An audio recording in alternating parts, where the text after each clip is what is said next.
Ngayong tanghali na uupo sa pwesto ang mga opisyal ng nahalal nitong eleksyon 2025.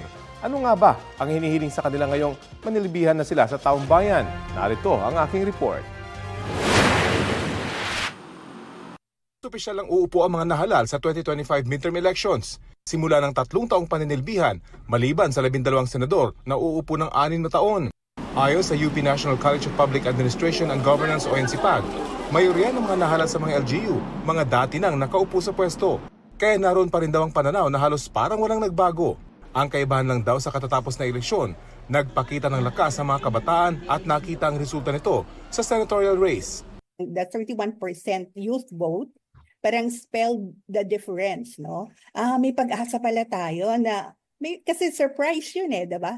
At yun nga, despite the parang surveys before the elections, ang napunta sa Magic 5 ay yung mga hindi natin inaasahan. Sa datos ng GMA Integrated News Research, sa kabuuan, 18,255 na opisyal ang magsisimula ng kanilang mandato mula sa mga senador, kongresista, governors, vice-governors, sangguniang panlalawigan, mayors, vice-mayors at mga sangguniang bayan. Mas marami ng 155 opisyal ang nahalal ngayong taon kumpara noong 2022 dahil sa isang bagong nadagdag na probinsya at 8 bagong munisipalidad. Tinanong namin ng ilang kapuso kung anong inaasahan nila sa mga bagong halal na opisyal. Kung ano yung nagawa nung nakaraan, previous nga nakaupo, kung maganda na yung ginagawa niya, dapat plamangan niya para ang mga tao, okay yung kabuhayan. Opo.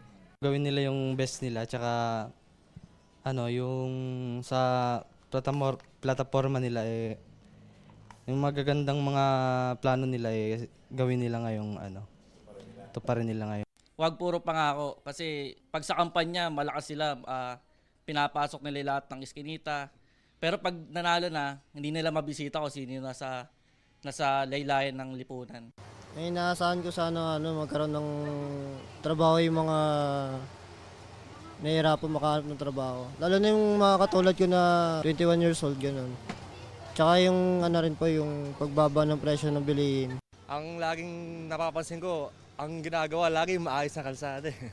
Tapos yung sira, hindi nila napagtutunan ng pansin. Ang ginagawa nila, yung sira, yung mga buo, ay yung binabakbak nila. Ba't kaya gano'n? Hindi ko alam Siguro, andun yung pondo. Si Aling Adelita, na pansamantalang nakatira sa isang waiting shed, aminadong bumoto ng ibang kandidato dahil hindi raw tinupad ng kanyang dating ibinoto ang kanyang pangako. Sabi doon sa staff niya, tulungan mo to Alma. Pagkatapos wala naman. Kaya yun. Ngayon wala pa rin? Wala pa rin. Itong bago nga, nakakasigurado kung makakatulong sa amin. Paalala ng NCPAG, hindi dapat natatapos sa pagboto ang responsibilidad ng mga botante dahil bahagi ng obligasyon ng taong bayan ang singilin ang kanilang mga leader sa tuwing sila ay may pagkukulang. Rafi Tima nagbabalita para sa GMA Integrated News.